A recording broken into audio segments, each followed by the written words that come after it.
Yes, it puts more money in people's pockets, which allows us to spend more money. In particular, restaurants. Those are the ones I feel the most bad for because they need employees the most, but their profit margins are so small. And a lot of restaurant owners are saying that they're gonna have to start letting people go. What's going on, fam? It's your boy, me, Josh Jones, and today's topic we're going to talk about raising the minimum wage. Is this a good thing or is this a recipe for disaster? Right now, I can think of just two things off the top of my head before we get into this. Raising the minimum wage is going to be a good thing because, there'll be more money in workers' hand, which will be able to spend more and help the economy grow. But on the other end, businesses have very, very low profit margins to begin with.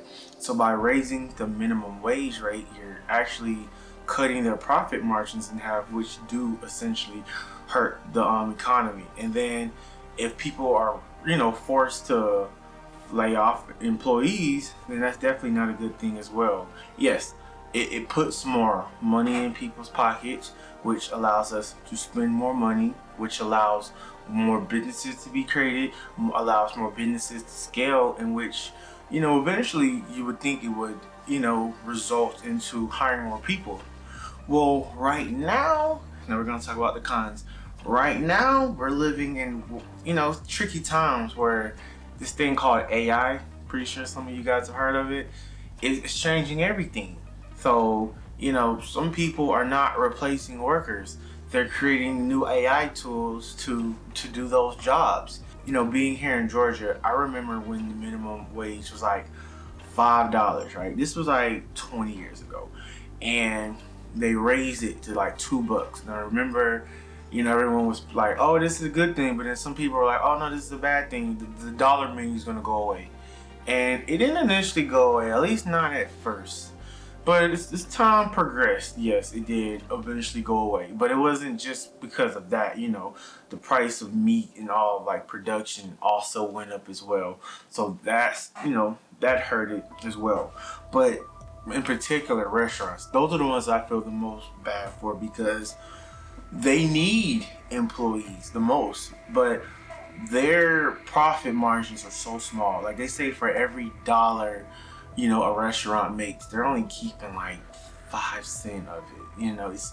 It's very, very small profit margins. And I've actually already have seen a lot of business owners in California, because the reason why I'm talking about this, out in California, they just raised the minimum wage rate to $20 an hour. And a lot of restaurant owners are saying that they're going to have to start letting people go. And not only are they going to have to start letting people go due to not having the help, a lot of them aren't even sure if they're going to still be in business. Now on one end, have rules for business owners, so they're not, able to just take advantage of their employees. But at the same time, you have to be mindful, like, what does it take to run a business? Work, capital, resources, sometimes a little bit of luck. So by making it harder, especially because like we worry about it like on both ends. Not only big businesses are going to suffer, they're going to have to raise their prices to be able to pay these new workers. Small businesses, they can't really raise their prices up too much because they're competing with all this competition. And if you're competing against a $billion corporation, usually there's only two things that you can beat them with. That's customer service and price. Now, if you take away, customer service by jacking up the minimum wage and making them not be able to hire as many people, well, that's the customer service part at all. And now you gotta raise up your prices on your food to be able to serve the people who are already there. I live in Georgia, so it's not like it hasn't affected us yet, but usually how this thing works is it starts off in New York or California and eventually makes its way here. They're going to raise the minimum wage rate here in Georgia. I don't know exactly how much, but it's definitely going to come. And like I said, we've always seen side effects. There's good and there's bad to it. But I think, going too high is gonna have more bad than good, especially during this time now where, you know, everyone keeps saying like, oh, well, everything's gonna change. AI is gonna come through, you guys gonna kill jobs, but then new jobs are gonna be made. Okay, I heard that argument at the beginning. I've been watching. I haven't seen that many new jobs get created. Yes, they have a chat GPT prompt, but you know, someone that can do that. Like, okay, but that's not really a job. You need somebody to show you how to talk to an AI. I mean, I don't see that maintaining or being able to build a business out of that. You know, with this price hike, what's really gonna stop McDonald's from just getting rid of all of their employees and just making everything automated by robots? I mean, what would stop them? If you're making them pay people, especially in California, if you're making them pay $20 an hour, let's say the average person works anywhere between $20 to $40 an hour, you're looking at about anywhere between 18, maybe 1,600 every so often. But then after it gets taxed from Uncle Sam, I mean, it's probably more money than the person that's making $15, $16 an hour. But how much of a difference does that really make? You know what I'm saying? I had a job one time where I didn't like working overtime because it's like whenever I would work my regular shift and then I would work my overtime, about the time the government took out their taxes, the checks were really the same. And I remember thinking to myself, like, so I just stayed in this place for an extra 10 hours to make an extra 20, 30 bucks.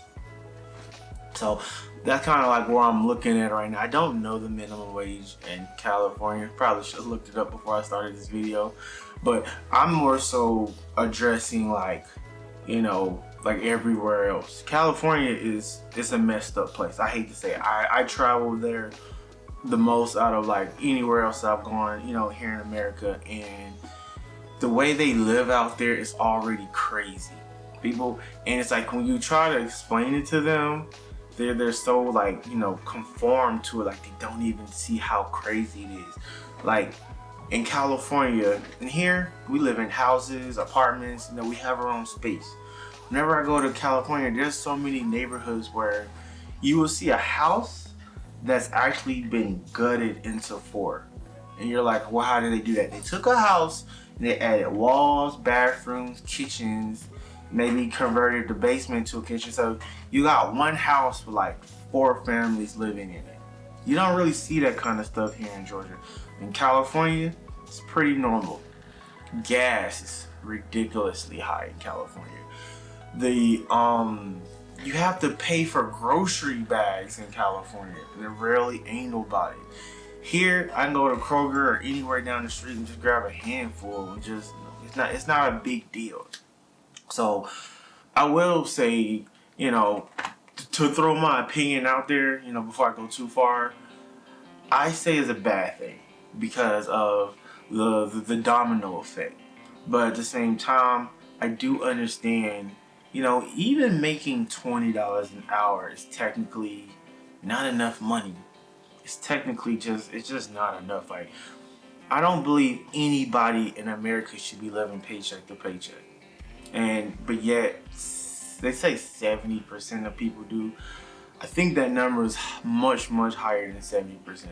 And if it is only 70%, then we have more of an economic gap than what people are making out to be. To me personally, I don't think I know anybody, you know, that's really not paycheck to paycheck in some form or fashion.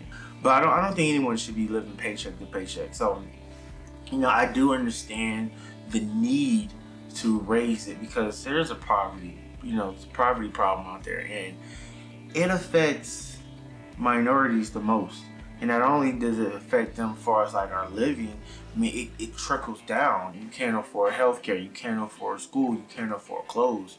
You know, I did a podcast one time on school uniforms because, you know, I don't think most people realize how many kids don't want to go or drop out of school because they're tired of wearing the same thing in school every single day. And you're like, oh, well, you need to be tougher than that. No, kids are mean. kids, I mean anybody that's saying, oh, you should be tougher than that, I know some kids that will tear you into two. So don't believe that. So it's a really sticky situation that we're in.